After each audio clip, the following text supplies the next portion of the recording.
ব্যাস ব্যাস, থামো তুমি। তোমার ছেলেরা না সব বিষয় একই রকম। সুন্দরী মেয়ে পেতে না পেতেই রোম্যান্স শুরু। আরে আমি তো তোমাকে মহিলার আসল অনুভূতি অনুভব করাচ্ছিলাম। হ্যাঁ হ্যাঁ, অনেক হয়েছে, তোমার অজুহাত জানা আছে আমার। এটা বলো যে দাদা বৌদির সঙ্গে কবে আলাপ করাচ্ছ? শেট শেট শেট, আমি তো ভুলেই গেছিলাম। দাদা আর বৌদি কালকে তোমার সাথে দেখা করার কথা বলছিল, তাই কালকে সন্ধ্যেবেলা তুমি রেডি থাকবে, আমি তোমাকে পিক করতে আসবো পাশের এই একটা ক্যাফেতে, আর আমরা চারজন চা খেতে খেতে গল্প করব। আর এটা তুমি আমাকে কবে জানাতে শুনি? কাল ক্যাফে যাওয়ার সময়? তুমি তো সবই জানো, আমি যখন তোমার সাথে থাকি না, আমি সব কিছু ভুলে যাই। আচ্ছা। নমস্কার, আমি হলাম রানী চ্যাটার্জি। আপনাদের স্বাগত জানাই ক্রাইম চক্রের নতুন একটা এপিসোডে, নতুন একটা গল্প নিয়ে।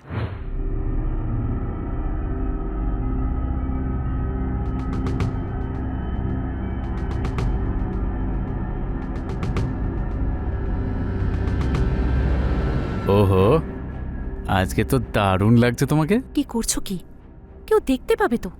হ্যাঁ, তো দেখতে দাও না।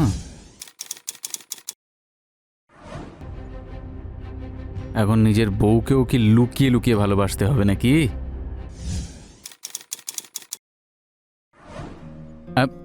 তুমি নিজের হাতে আমায় খাইয়ে দাও, যেমনটা আগে খাওয়াতে। তুমিও না দেখ। আরে, যদি এত লজ্জা পাও তাহলে আমাদের ছোট ছোট বাচ্চা কি করে হবে? ভিকি আছে। রিকি এখন ঘুমোচ্ছে, আর ওর উঠতে দেরি আছে। আর ও চলে এলেই বা কি, ও নিজেই জানতে পারবে যে ওর দাদা ওর বৌদিকে কতটা ভালোবাসে। আর এমনিতেও এর পরে তো ওরই পালা, বিয়ে করে একটা সুন্দর ভাইয়ের বউও তো আনতে হবে তোমার জন্য। ভাইয়ের বউয়ের সৌন্দর্য নিয়ে তোমার বেশ ইন্টারেস্ট যে? আরে না না, আমার সব ইন্টারেস্ট তোমার প্রতি, শুধু তুমি আমায় পাত্তাই দাও না। তা নিয়ে নাও পাত্তা। আচ্ছা,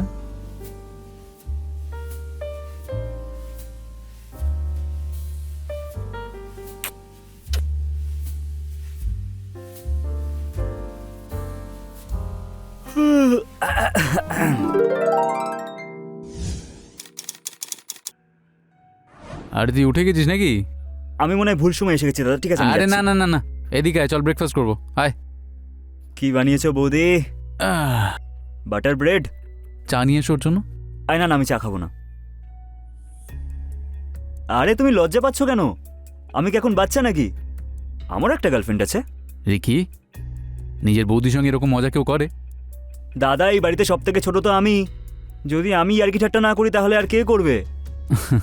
একটা কাজ করো, তোমরা দুজনে না আমাকে একটা সুন্দর ভাইপো আর একটা মিষ্টি ভাইজি দিয়ে দাও, তাহলে আমারও মন পড়ে থাকবে, তাই না?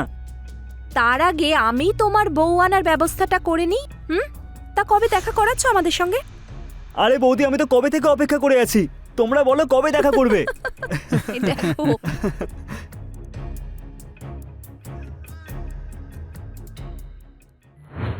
ভিকি, সোহান আর রিনার একটা হাসি খুশি পরিবার, একটা ছোট্ট জগৎ যেখানে তিনজন একসঙ্গে মিলেমিশে থাকে। সোহান আর রিনার বিয়ের কয়েক বছরই হয়েছে, আর এখন সোহান আর রিনা মিলে ভিকির বউকে বাড়ি আনার জন্য তোড়জোড় করছিল। ভিকি সীমা নামের একটি মেয়েকে ভীষণ ভালোবাসত, আরও খুব তাড়াতাড়ি দাদা বৌদির সঙ্গে সীমার আলাপ করিয়ে নিজেদের সম্পর্কটাকে এগিয়ে নিয়ে যাওয়ার প্রচেষ্টায় ছিল। ও শুধু অপেক্ষায় ছিল যে ওর দাদা বৌদি নিজে থেকেই এই টপিক নিয়ে কথা বলুক, আর সেই সুযোগটা সে পেয়ে যায়।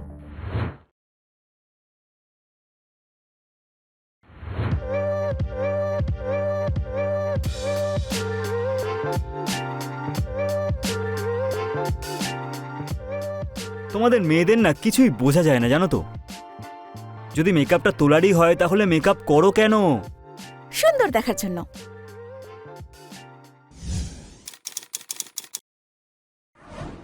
তুমি তো আগেই এতটাই সুন্দরী, আমার চোখ দিয়ে তো দেখো। আচ্ছা, এই ব্যাপার দেখাও। কি? তোমার চোখ দিয়ে তোমার ভালোবাসা। ব্যাস ব্যাস, থামো তুমি। তোমার ছেলেরা না সব বিষয় একই রকম। সুন্দরী মেয়ে পেতে না পেতেই রোম্যান্স শুরু। আরে আমি তো তোমাকে মহিলার আসল অনুভূতি অনুভব করাচ্ছিলাম। হ্যাঁ হ্যাঁ, অনেক হয়েছে, তোমার অজুহাত জানা আছে আমার। এটা বলো যে দাদা বৌদির সঙ্গে কবে আলাপ করাচ্ছ? শেট শেট শেট, আমি তো ভুলেই গেছিলাম। দাদা আর বৌদি কালকে তোমার সাথে দেখা করার কথা বলছিল, তাই কালকে সন্ধেবেলা তুমি রেডি থাকবে, আমি তোমাকে পিক করতে আসবো পাশের এই একটা ক্যাফেতে, আর আমরা 4 জন চা খেতে খেতে গল্প করব। আর এটা তুমি আমাকে কবে জানাতে শুনি? কাল ক্যাফে যাওয়ার সময়? তুমি তো সবই জানো, আমি যখন তোমার সাথে থাকি না, আমি সব কিছু ভুলে যাই। আচ্ছা,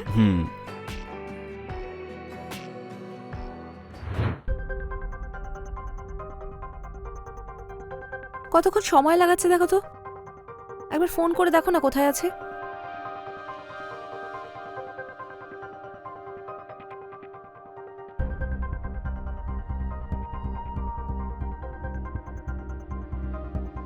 ফোনও তো তুলছে না ও।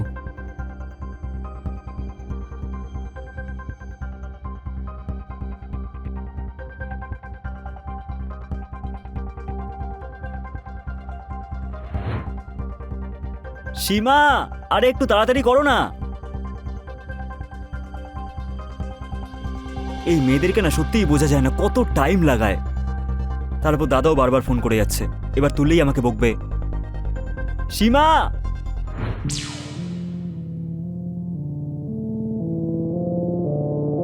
আরে তাড়াতাড়ি করো না, দাদা বৌদি ওয়েট করে আছে, ফোনের পর ফোন করে যাচ্ছে। হ্যাঁ বাবা যাচ্ছি, হয়ে গেছে, তাড়াতাড়ি চলো চলো চলো। চলো।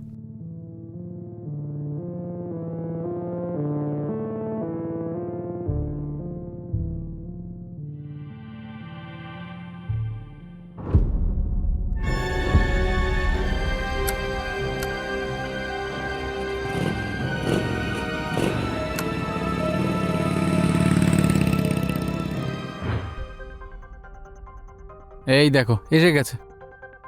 এসো এসো, ভালো থাকো। বেঁচে থাকো, বসো বসো। 2টো চা দেবেন? কত সংস্কারী আর সুন্দর মেয়ে খুঁজেছে আমাদের বিকি, কারোর নজর না লেগে যায়। বা বৌদি, এখনো বিয়ে হলো না, তুমি আমাকে ভুলে গেলে? শুধু ওর প্রশংসা। আমার প্রশংসা কে করবে? কেউ না। ওকে দেখে মনে হচ্ছে বাঁদরের গলায় মুক্তোর মালা। দাদা তুমিও না। নাও নাও চা খাও।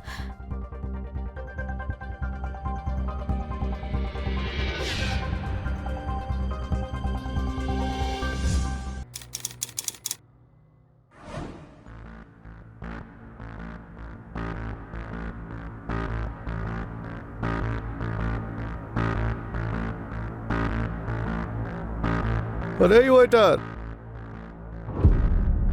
এদিকে আয়।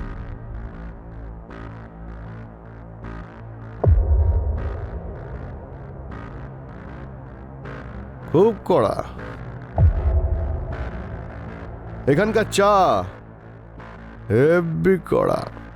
চট করে নিয়ে আয় তো।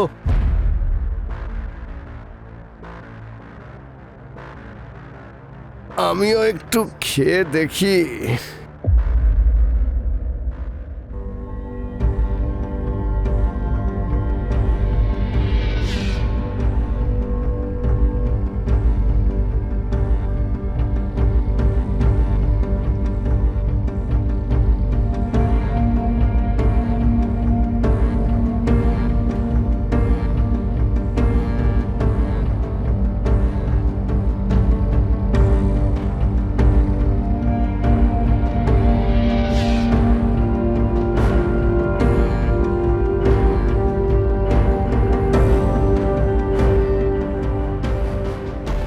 আরে এই ওয়েটার, তোর এখানে তো অনেক ভ্যারাইটি আছে, তবে একা কার কার স্বাদ নেবো বলতো? ইডিয়েট, এটা ওই ছেলেটা ভিকি, যার ব্যাপারে তোমাকে বলেছিলাম না, আমাকে ফলো করে আর বিরক্ত করে খুব।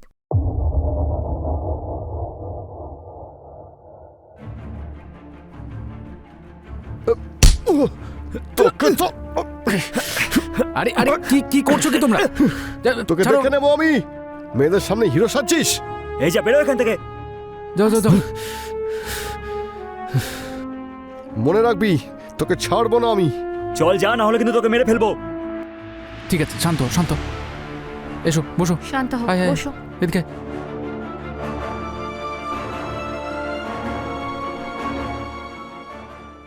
অনেক সময় সমাজে কিছু অসামাজিক তত্ত্ব সাধারণ আর সহজ সরল লোকেদের জীবন অতিষ্ঠ করে তোলে। আমরা যতই মহিলাদের সম্মানের কথা বলি না কেন, কিন্তু আমি এটা গ্যারান্টি দিয়ে বলতে পারি, যে প্রতিটা মহিলা তাদের গোটা জীবনে কোনো না কোনোভাবে কোনো পাগল প্রেমিক বা এরকম অসামাজিক তত্ত্বের দ্বারা কখনো না কখনো বিরক্ত হতে হয়েছে, সে কাউকে জানাক বা না জানাক। রাজেশ সীমাকে প্রায় ফলো করত, তার পাশাপাশি ও ভিকির ওপরও নজর রেখেছিল। আসুন দেখি।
হ্যাঁ ভাই, ওই শালা আমার আইটেমটাকে আটকে রেখেছে।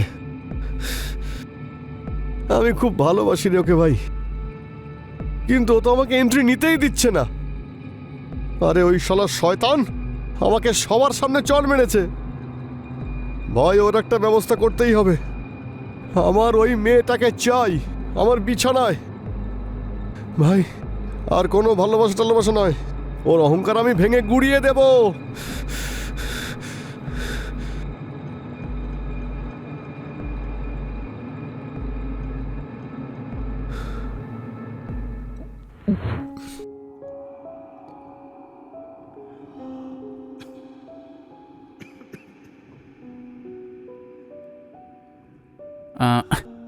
রিনা, তুমি একটা কাজ করো। যতদিনে রিকির বিয়ের কথাবার্তা এগিয়ে যাবে, হয়তো তখন তুমি আর বাপের বাড়ি যাওয়ার সময় পাবে না। আর হ্যাঁ, বাপের বাড়িতে কিন্তু রিকির বিয়ের কথা সবাইকে জানাবে, আর ওদের বলবে যে সবাই যেন সময় মতো এখানে চলে আসে। আর তাছাড়া আমাদের এখানে কেই বা আছে। ঠিক আছে, আমি বাপের বাড়ি যাওয়ার জন্য রেডি। হ্যাঁ,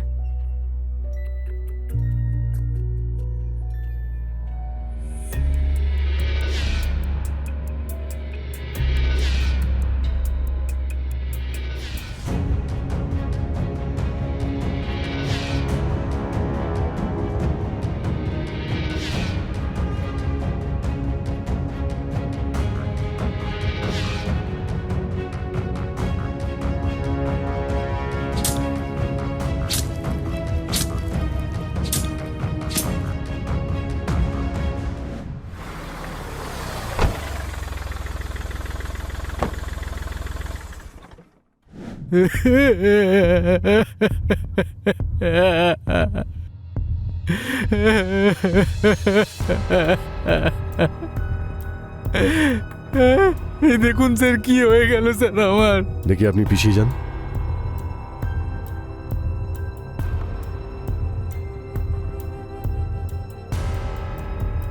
স্যার, পেটে ধারালো অস্ত্র দিয়ে আঘাত করা হয়েছে,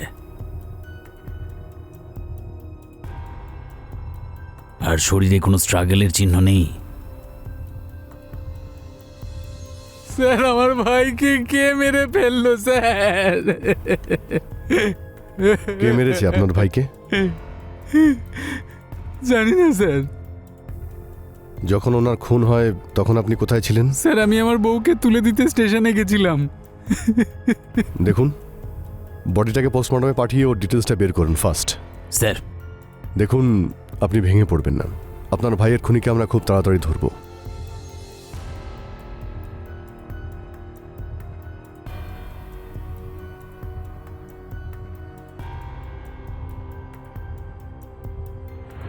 সোহান তার ওয়াইফ রিনাকে স্টেশনে ছাড়তে গিয়েছিল, জাতীয় বাপের বাড়ি গিয়ে ভিকি আর সীমার বিয়ের জন্য সবাইকে ইনভাইট করতে পারে। যেখানে বিয়ের সানাই বাজার কথা ছিল, সেখানেই শোকের ছায়া নেমে আসে। কি হয়েছিল ভিকির সঙ্গে? আর সোহান রিনাকে স্টেশনে না ছেড়ে এখানে কেন চলে এসেছিল? সিসিটিভি ফুটেজ দেখে পুলিশ সব কিছু জানতে পেরে যায়। মূল অপরাধীকে সেটাও জানতে পেরে যায়। এবার পুলিশ সেই অপরাধীকে হাতে নাতে ধরার জন্য সম্পূর্ণভাবে প্রস্তুত হয়ে যায়।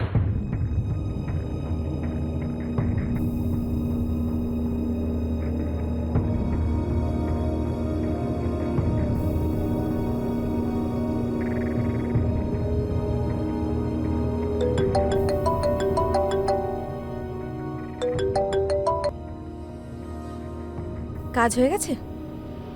ঠিক আছে, শিগগির দেখা হচ্ছে।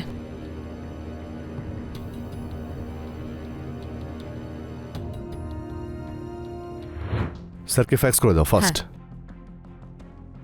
স্যার, রিকির পোস্টমর্টম রিপোর্ট। ধারালো অস্ত্র দিয়ে পেটে আঘাত করা হয়েছে। স্যার, হত্যাকারী নিশ্চয়ই রিকির উপরে রাগ ছিল।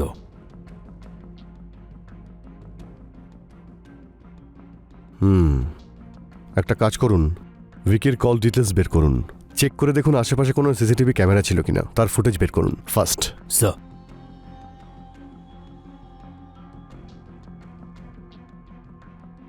হ্যাঁ বলুন। ওকে, আমরা আসছি।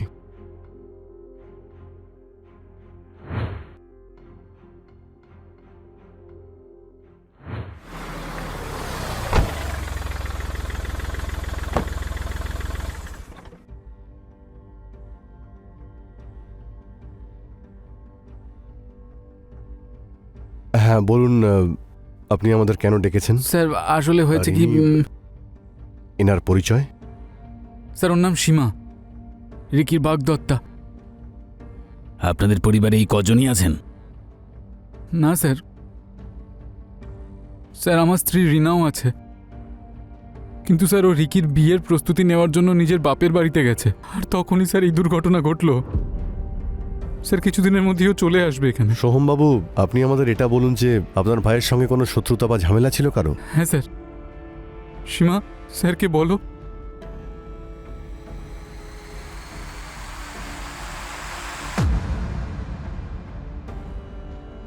সীমা দেবী, প্লিজ বলুন। দেখুন, আপনার ভয় পাওয়ার কোনো প্রয়োজন নেই, পুলিশ আপনাকে প্রোটেকশন দেবে। স্যার, একটা ছেলে আছে রাজেশ, ও প্রায় আমাকে ফলো করতো, স্টক করতো। আরব ভিকিকে একদম পছন্দ করতো না। রিসেন্টলি একটা ক্যাফেতে ওদের মধ্যে মারামারি হয়। আরব ভিকিকে প্রাণে মেরে দেওয়ার হুমকিও দেয়,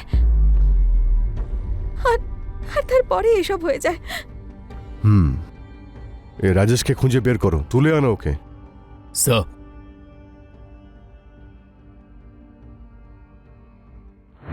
সীমা আর সোহানের বয়ান রেকর্ড করে পুলিশ ভিকির মার্ডারের প্রাইম সাসপেক্ট রাজেশকে খুঁজতে শুরু করে দেয়। রাজেশ বিষয়টা জানতো যে পুলিশ তাকে খুঁজছে, সেজন্য সে তার মোবাইল বন্ধ করে বাড়ি থেকে পালিয়ে গিয়েছিল। কিন্তু পুলিশ তাদের গোপন সূত্রে আর খোঁচরদের টিমকে অ্যাক্টিভ করে রাজেশের ঠিকানা খুঁজে বের করে ফেলে, আর একটা টিম পাঠায় রাজেশকে অ্যারেস্ট করে আনার জন্য। তার সাথে সোহান আর সীমাকে পুলিশ প্রোটেকশনও প্রোভাইড করে।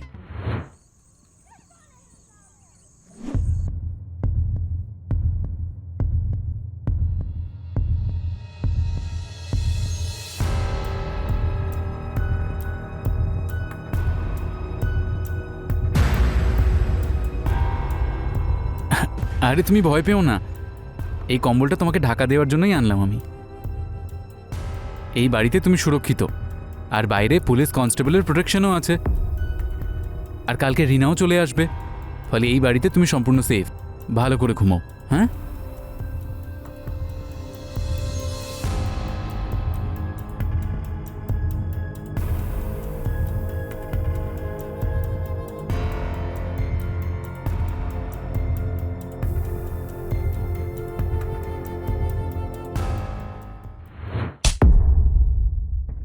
কিরে পাগল প্রেমিক, ভালোবাসায় এত অন্ধ হয়ে গেছিলি যে খুনই করে ফেললি? কাকে আমি খুন করেছি? সীমার বাগদত্তা রিকি। দেখুন, ওই মেয়েটাও ভালো নয় আর ওর বয়ফ্রেন্ডও ভালো নয়। শালা আমার ভালোবাসা আমার থেকে কেড়ে নিয়েছে ও। সেই জন্য তুই প্রতিশোধ নিতে সুযোগ বুঝে ওকে রাস্তা থেকে সরিয়ে দিয়েছিস, যাতে তুই সীমাকে পেতে পারিস। আমি আর সীমাকে ভালোবাসি না স্যার, ওকে আমি ঘৃণা করি। ইচ্ছে করে ওকে গলা টিপে মেরে ফেলি। ঠিক রিকির মতোই। আমি ওকে খুন করিনি স্যার। সব খুনি পুলিশকে একই কথা বলে যে সে কোনো অপরাধ করেনি। যখন পুলিশের মার শুরু হয় তখন তোতা পাখির মতো বলতে শুরু করে। আপনি মানুষ স্যার, এই জীবনে আমি এত কষ্ট পেয়েছি, আপনি আর কি কষ্ট দেবেন? স্যার আমার মনে হচ্ছে ওর মাথা খারাপ। কোর্টে ওকে রিমান্ডে নেওয়ার রিকোয়েস্ট করি, তবেই এ মুখ খুলবে। এর বিরুদ্ধে সঠিক প্রমাণ জোগাড় করুন, ততক্ষণ ওকে ওয়ার্ম আপ করুন। স্যার স্যার আমি কিছু করিনি স্যার। স্যার পুলিশ রাজেশকে গ্রেপ্তার তো করেছিল, কিন্তু রাজেশ তার দোষ স্বীকার করছিল না। আর পুলিশের কাছে কোনো পোক্ত প্রমাণও ছিল না যাতে পুলিশ কোর্টে রাজেশকে দোষী সাব্যস্ত করতে পারে। মার্ডার ওয়েপন কোথাও খুঁজে পাওয়া যায়নি, আর না কোনো এমন প্রমাণ যাতে পুলিশ রাজেশকে বেশিক্ষণ লকআপে আটকে রাখতে পারবে। পুলিশ এটা পর্যন্ত জানতো না যে এই খুনে রাজেশ একাই ছিল নাকি তার সঙ্গে অন্য কেউ ছিল। আর যতটা আমরা দেখলাম যে সীমাও কারোর সঙ্গে ফোনে কথা বলছিল। এই কাজটা কি সীমা আর রাজেশের হতে পারে? তাই হলে তার কারণ কি থাকতে পারে?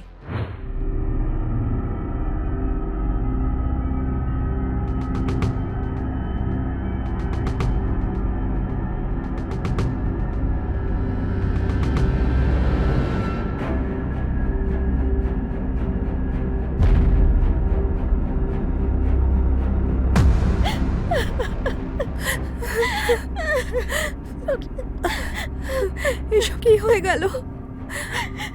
ভগবান ভিকিকে আমাদের থেকে কেড়ে নিল কেন?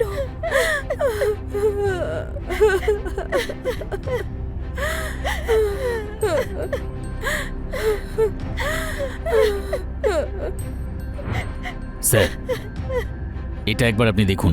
কি এটা? এই দেখুন স্যার।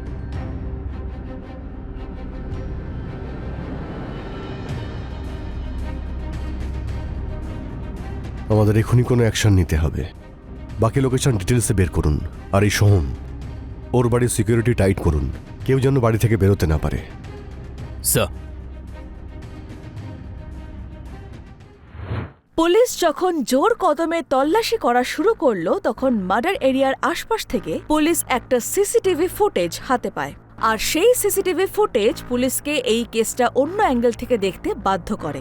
আর পুলিশ কল ডিটেলসের পাশাপাশি মোবাইল লোকেশনে ডিটেলস বের করে। এখন এই কেস পুলিশের কাছে জলের মতো ক্রিস্টাল ক্লিয়ার ছিল। যেটা জানার ছিল সেটা হলো খুনের কারণ। আপনারাও হয়তো ভাবছেন যে এই খুনি কে হতে পারে আর কেন করলো ভিকিকে খুন। এই প্রশ্নগুলো নিশ্চয়ই মনে জাগছে। তাহলে চলুন দেখে নেওয়া যাক। তো সোহমবাবু, আপনি আমাকে এটা বলুন, আপনার ভাইকে আপনি কেন মেরেছেন? স্যার এ কেমন কথা বলছেন আপনি? আমি নিজের ভাইকে কেন মারবো? কারণ জানার জন্যই তো আপনাকে এখানে ডেকেছি। নাহলে আপনি খুনি এটা প্রমাণ করার জন্যে উপযুক্ত প্রমাণ আছে আমাদের কাছে। স্যার কি প্রমাণ আছে আপনাদের কাছে? আপনার বাড়ির পাশে সিসিটিভি ফুটেজে আমরা আপনাকে আর আপনার ওয়াইফকে স্টেশন যেতে দেখেছি। তারপর আপনাকে ফিরেও আসতে দেখেছি। যদি আপনি স্টেশনে যেতেন অন্তত 20 মিনিট তো লাগতোই। তারপর আমরা স্টেশনের ফুটেজ বের করলাম। তখন আপনার ওয়াইফকে একা দেখতে পাওয়া যায়, কারণ মার্ডারের সময় আপনার ফোনের লোকেশন আপনার বাড়িতেই দেখাচ্ছে। আর কিছু জানতে চান? না স্যার। তাহলে বলুন, বলুন। হ্যাঁ, কারণ ও আমার বউয়ের সঙ্গে রাত কাটাতো স্যার।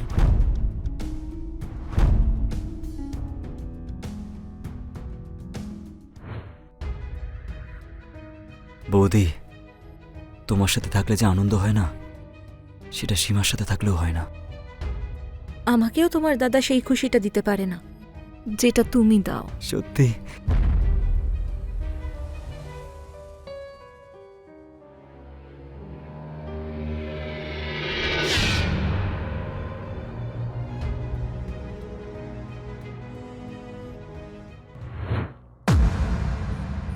একটা ভাই যাকে আমি নিজের ছেলের মতো বড় করেছি, তাকে যখন আমার বউয়ের সঙ্গে এক বিছানায় দেখলাম তখন আর থাকতে পারলাম না স্যার। সেদিন আমি কন্ট্রোল করে নিয়েছিলাম স্যার, কিন্তু এই বিশ্বাসঘাতকতা আমি সহ্য করতে পারছিলাম না। আর সেজন্য নিজের বউকে বাপের বাড়ি পাঠানোর নাটক করলাম আমি, এটা দেখাতে যে সবকিছু নর্মাল আছে। কিন্তু এই জিনিসটা বারবার আমার মাথায় আসছিল। স্যার আমি আর থাকতে পারলাম না, আর আর আমার হাতে রিকির খুন হয়ে গেল স্যার। দেখুন, আপনার মানসিক পরিস্থিতি বুঝতে পারছি, কিন্তু তার মানে এটা নয় যে আপনি অপরাধ করার অধিকার পেয়ে যাবেন। আইনের সম্মতি কোনোভাবেই দেয় না।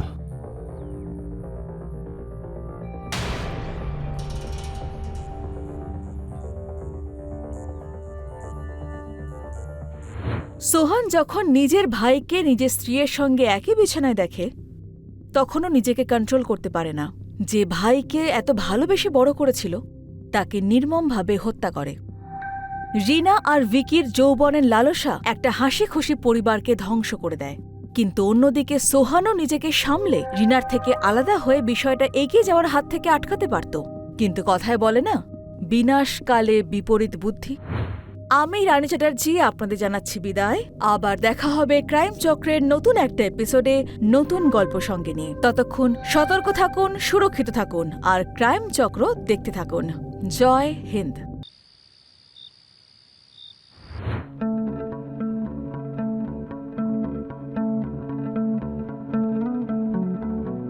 কত আর মেকআপ করবে?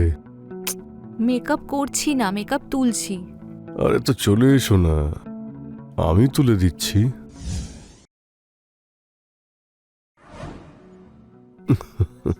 আর এমনিতেও সবকিছু তুলতে তো হবে। একটু অপেক্ষা করো। সব সময় তুমি এতটাই এক্সাইটেড থাকো, এই বয়সেও। আরে বয়সের আবার কি আছে, এখন যে আনন্দ আমি তোমাকে দিই তাই ইয়াং ছেলেরাও পারবে না।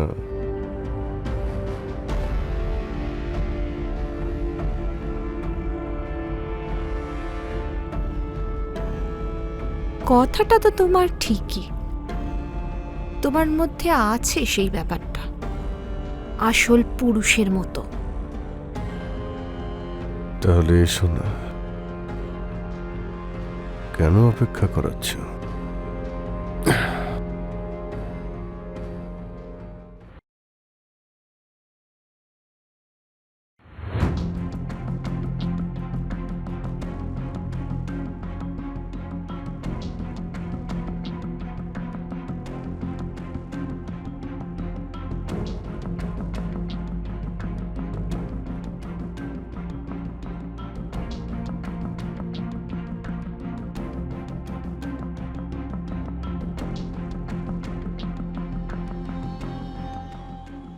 তুমি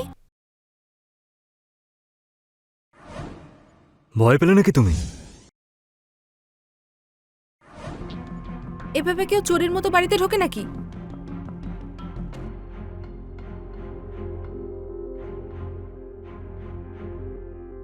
কারোর মনে ঢুকতে গেলে তো চোরের মতোই ঢুকতে হয়।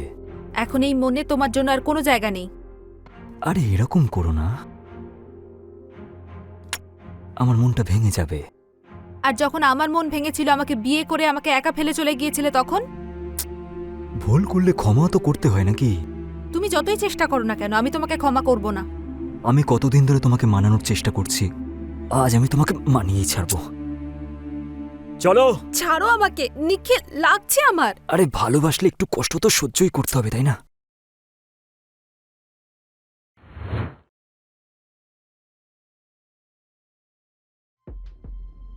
তোর পড়াশোনা কেমন চলছে? ঠিকই চলছে, কিন্তু এখন আর আমার পড়াশোনা করতে ভালো লাগে না। কেন? এই এমনি। এমনি? এমনি মানে কি বলতে চাইছিস? তোর পড়াশোনার জন্য আমি এত টাকা খরচ করছি আর তুই পড়তে চাইছিস না? শুধু এটাই কারণ, টাকা খরচা করেছি, টাকা খরচা করেছি। শুধু টাকা খরচা করলে সবকিছু হয়ে যায় না বাবা। তুমি আর মা সবসময় আমাকে খালি বকতেই থাকো। আরে সে তো তোর ভালোর জন্যই বকাবকি করি। উল্টো পাল্টা বকলে কার ভালো লাগে? আমি চাই যে তোমরা আমাকে ভালোবাসো। ইচ্ছা তো করেই বাড়ি ছেড়ে চলে যাই। পাগলের মতো কথা বলিস না রে। বাবা, আমি তোমাদেরকে খুব ভালোবাসি, তোমরা আমাকে একটুও ভালোবাসো না। এটা একদমই সত্যি নয়। একটা ব্যাপার, তুমি কখনো বাড়িতে থাকো, কখনো বাইরে যাও। তুমি যখন থাকো না, মা কতটা বকে আমাকে তুমি কি জানো? বাবা তুমি আমাকে প্রথমে প্রমিস করো যে তুমি রোজ বাড়িতে আসবে আর মা আর আমাকে টাইম দেবে। ঠিক আছে। তোর মাকে বাপের বাড়ি থেকে ফিরতে দে। এরপর থেকে রোজ তোদের দুজনের জন্য আমি টাইম বের করব, ঠিক আছে? ঠিক আছে বাবা। স্যার আমি একটা কমপ্লেন লেখাতে চাই। হ্যাঁ বলুন। মেহেকের বাবা মানে আমার কাকার ছেলে প্রেম দাদা অনেক দিন ধরে বাড়িতে আসেনি।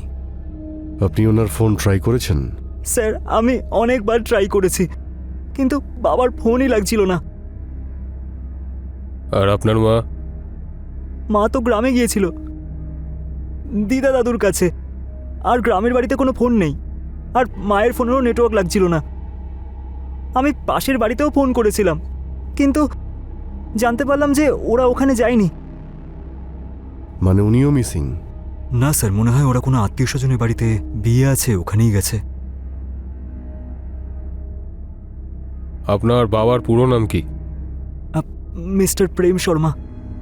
ওনার কোনো ছবি আছে আপনার কাছে? হ্যাঁ হ্যাঁ আছে।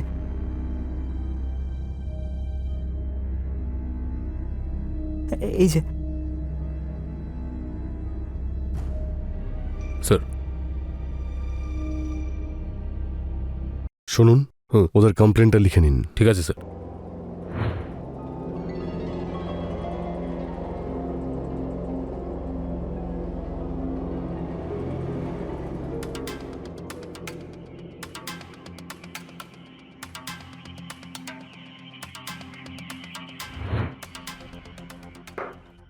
স্যার প্রেমের লোকেশন ডিটেলস। প্রেমের ফোন বাড়ি থেকে বেরিয়ে যাওয়ার পর বন্ধ হয়ে গেছিল। তার কিছুক্ষণ পরে শহর থেকে বেরিয়ে যাবার পর তার ফোনটা চালু হয়, আর কিছুক্ষণ পর আবার বন্ধ হয়। যে এরিয়াতে প্রেমের ফোন বন্ধ হয়েছে ওই এরিয়াতে খোঁজ নিয়ে দেখুন ওনাকে কেউ দেখেছেন কিনা। স্যার আমি অলরেডি একটা টিম পাঠিয়ে দিয়েছি। ওটা জঙ্গল এরিয়া, আশেপাশে সেরকম কেউ থাকে না। আমাদের টিম আর লোকাল পুলিশ খোঁজ খবর নিচ্ছে। আর ময়ূরের মা মানে প্রেমবাবুর স্ত্রী? স্যার আমি ওখানকার থানায় খবর নিয়েছিলাম, বাড়িতে কেউই ছিল না। কিন্তু একটা কথা স্যার, প্রেমের বেশিরভাগ ফোন তার কাজের জায়গার লোকজনই করেছিল। কিন্তু স্যার একটা নাম্বার অন্য।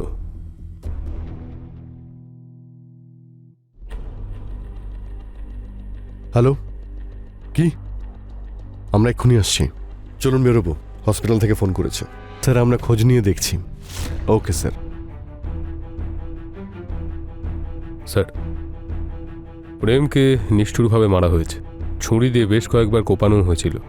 আমার মনে হচ্ছে ওর মৃত্যু অন দ্য স্পটই হয়েছে। তারপর বডিটা জঙ্গলে নিয়ে গিয়ে ডাম্প করা হয়েছিল। আচ্ছা, বডির আশপাশ থেকে কোনো মার্ডার ওয়েপেন পাওয়া গেছে? না স্যার, তবে ওখান থেকে অনেকগুলো জুতোর ছাপ পাওয়া গেছে। ওই জুতোর চিহ্ন রিপোর্ট চেয়ে পাঠান, দেখুন কোনো প্রমাণ পান কিনা। স্যার আরেকটা কথা ছিল, প্রেমের শার্টের কলারে একটা মেয়ের চুল পাওয়া গেছে। আমি ওটা ফরেন্সিকের জন্য পাঠিয়েছি, রিপোর্ট কিছুক্ষণে চলে আসবে। কিন্তু প্রেমবাবুর স্ত্রী, ওনার বাপের বাড়ির কোনো খবর এখন অবধি পাওয়া যায়নি। প্রেমবাবুর স্ত্রীর সঙ্গে ওনার আর ওনার শ্বশুরবাড়ির সম্পর্ক কেমন ছিল তার খোঁজ নিয়ে দেখতে হবে। কোথায় আমার বাবা? বাবার কি হয়েছে? সামলাও নিজেকে, আমি আমার বাবার সাথে দেখা করব। ওনাকে সামলান প্লিজ। কি হয়েছে? সামলাও, শান্ত হও। দাদা আর এই পৃথিবীতে নেই। না বাবা, না বাবা। শান্ত, নিজেকে সামলাও।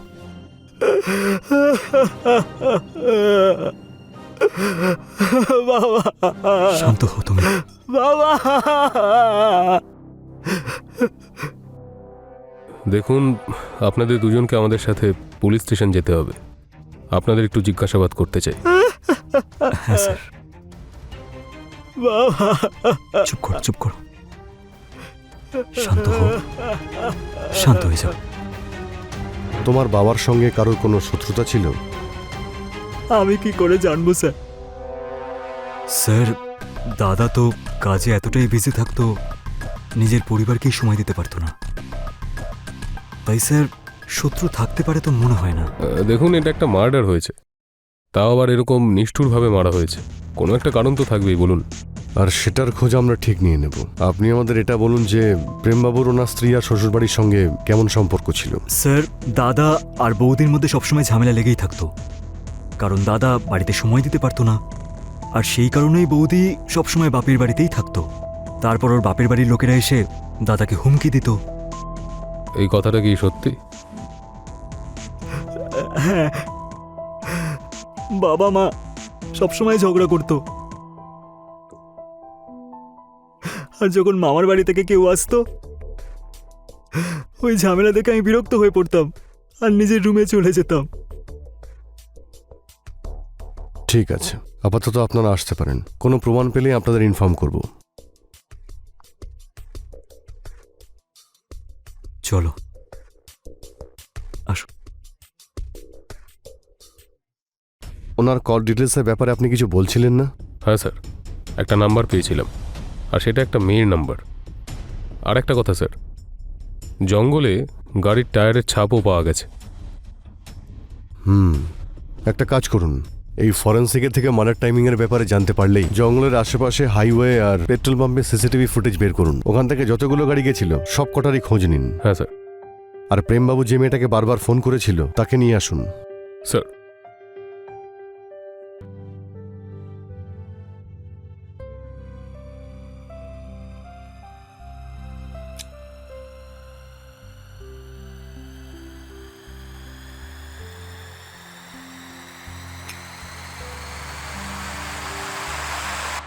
আপনি?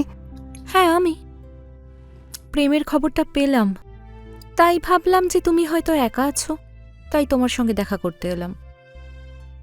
আপনি ভেতরে কি করে এলেন? এই বাড়ির একটা চাবি আমার কাছেও আছে, প্রেম আমাকে দিয়েছিল। তুমি নিশ্চয়ই জানো যে প্রেম আর আমি খুব ভালো বন্ধু ছিলাম। হ্যাঁ হ্যাঁ, আমি জানতাম।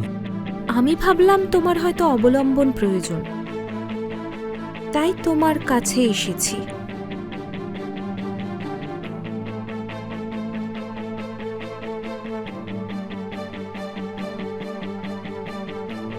আরে এইসব কি করছেন আপনি?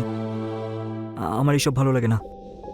আরে, তোমার বাবার বন্ধু হওয়ার জন্য আমি তোমার আন্টি হলাম না? তাহলে এই দুঃখের সময় একবার জড়িয়ে তো ধরতেই পারি আমি। হ্যাঁ,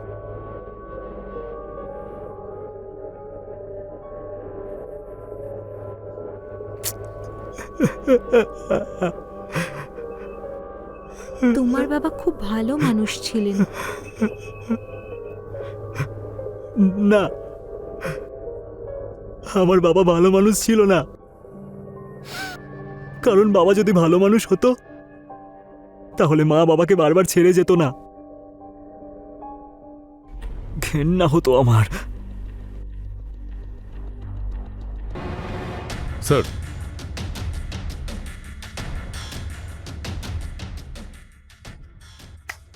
উনি হলেন কামনা দেবী, নিখিলবাবুর স্ত্রী। প্লিজ বসুন। আপনি তো প্রেমবাবুর মার্ডার কেসের ব্যাপারে নিশ্চয়ই শুনেছেন। সেই ব্যাপারে জিজ্ঞাসাবাদ করতে আপনাকে এখানে ডেকেছি। স্যার, আমাকে জিজ্ঞাসাবাদ কেন? যেদিন প্রেম নিখোঁজ হয়েছিল সেদিন আপনার কাছে ফোন এসেছিল। স্যার, প্রেমবাবু সবসময় আমাকে ফোন করতেন। উনি তো আমার ভাসুর, আর ওনার স্ত্রী তো এখানে ছিলেন না। ময়ূরের খাওয়া দাওয়ার ব্যবস্থা আমি করতাম। তো আপনি আর নিখিল ময়ূরকে খেয়াল রাখতেন? দেখুন, এটা একটা খুনের মামলা। আপনি আমাদের কোঅপারেট করুন, না হলে আমাদের আবার নিজেদের পদ্ধতি প্রয়োগ করতে হবে। সরিতাদি। স্যার দেখুন, ওই পরিবারের সঙ্গে আমার বিশেষ কোনো যোগাযোগ নেই। আমার আর নিখিলের বিয়েটাও ধীরে ধীরে ডিভোর্সের দিকেই এগোচ্ছে। কোনো বিশেষ কারণ? ও আমাকে বিয়ে করার পর আলাদা থাকতে শুরু করে। ও দূরত্ব তৈরি করেছিল। অনেক চেষ্টা করেছে ও ফিরে আসার, কিন্তু ওর সঙ্গে থাকতে আমার আর ইচ্ছেই করে না। তাহলে আপনার ইচ্ছা কি প্রেমের সাথে থাকার ছিল? স্যার দেখুন, আপনি একজন মহিলার চরিত্রের উপর এরকম আঙুল তুলতে পারেন না। যদি জিজ্ঞাসাবাদ করতেই হয় তাহলে ভেবেচিন্তে করুন না। মনে হচ্ছে অনেক কিছু জানেন, কিন্তু আমাদের কাছে লুকোচ্ছেন। একটু খুলে বলুন না। স্যার, ওই রোজ প্রেমদাদাকে নিজের ভালোবাসা জালে ফাঁসিয়েছিল, আর সেই জন্যই প্রেমদাদার সংসারটা ভেঙে গেছে।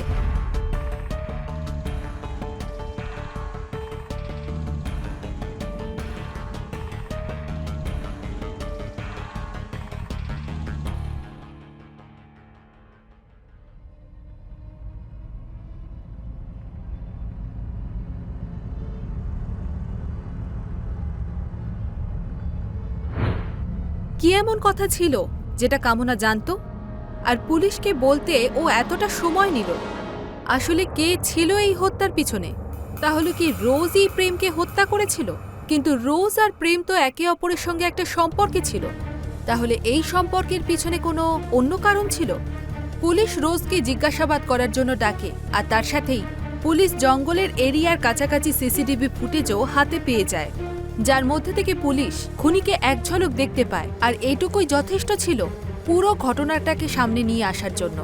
কিন্তু পুলিশ এই হত্যার সাথে যুক্ত প্রত্যেক অপরাধীকেই খুঁজছিল, কারণ এই হত্যার পরে প্রত্যেকটা মানুষ পুলিশকে শুধু বিভ্রান্তই করছিল। চলুন দেখা যাক আসলে কি আছে এই হত্যার পিছনের রহস্য।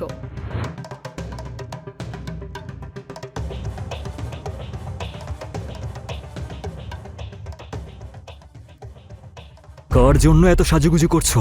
হ্যাঁ, আর কার প্রাণ নেবে তুমি? সরে যাও বলছি। আচ্ছা তাই নাকি? হ্যাঁ, আমি কি কিছু কম ছিলাম যে আমার কাকার ছেলের সাথে রাসলীলা চালাচ্ছিলে আর তাকে নিজের জালে ফাঁসিয়েছো? ফাঁসিয়েছি তাও আমি তো তোমার সঙ্গে লিভ ইন রিলেশনশিপে ছিলাম, আর তোমার ওই দাদা আমার জন্য পাগল হয়ে গেছে, তো আমি কি করব? আমি কি করব? হ্যাঁ, কিরকম মহিলা তুমি? আর কেমন লোক তুমি যে নিজেরই দাদাকে এত নিষ্ঠুরভাবে খুন করেছো? কি ধরনের মানুষ তোমরা দুজনে?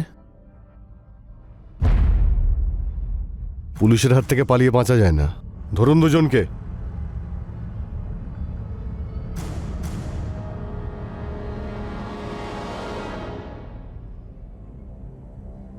আমরা যেখান থেকে প্রেমের বডি পেয়েছিলাম তার পাশে সিসিটিভি ফুটেজে তোর ফেসটা রিভিল হয়েছে। এবার তোর জন্য এটাই ভালো হবে তুই কনফেস করে নে। বল সত্যিটা কি, বল। স্যার, আমি আর ও লিভিংয়ে থাকতাম।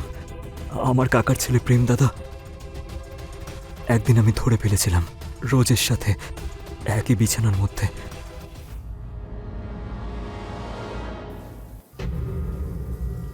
আমি ওকে হুমকি দিয়েছিলাম যে রোজের সঙ্গ ছেড়ে দাও, কিন্তু ও শোনেনি। তারপর আমি ময়ূরের সাথে মিলে প্রেম দাদার ছেলে ময়ূর একটা প্ল্যান বানালাম। তোর আর তোর মায়ের জীবন বরবাদ করে দিচ্ছে তোর বাবা। তোর মন কি এটা চায় না তোর বাবাকে শিক্ষা দিই আর ওনাকে সঠিক রাস্তায় নিয়ে আসি? হ্যাঁ করে, কিন্তু কিন্তু কিভাবে? আমার কথা মন দিয়ে শোন।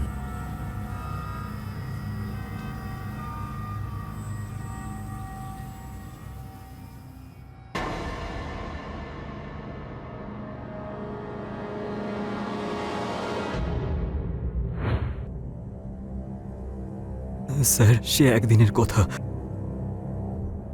আমি আর ময়ূর মিলে রোজের বাড়িতে গিয়েছিলাম। আমি জানতাম প্রেমদাদা কোনোভাবেই দরজা খুলবে না। তারপর আমরা প্রতিবেশী হওয়ার নাটক করলাম।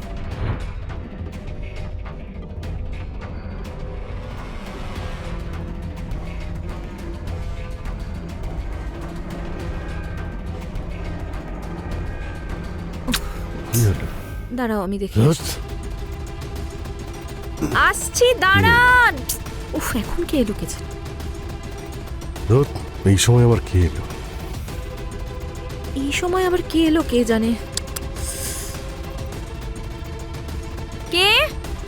ম্যাডাম, আমি আপনাদের প্রতিবেশী। একটু স্কুটিটা সরিয়ে দিন না, আমি গাড়ি পার্কিং করব। আচ্ছা আচ্ছা ঠিক আছে, খুলছি।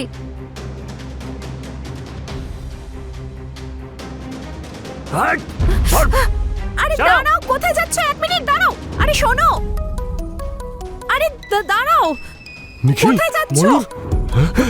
আরে দাঁড়াও। নিখিল, নিখিল, এটা কি করছো? আরে ছেড়ে দাও ওকে।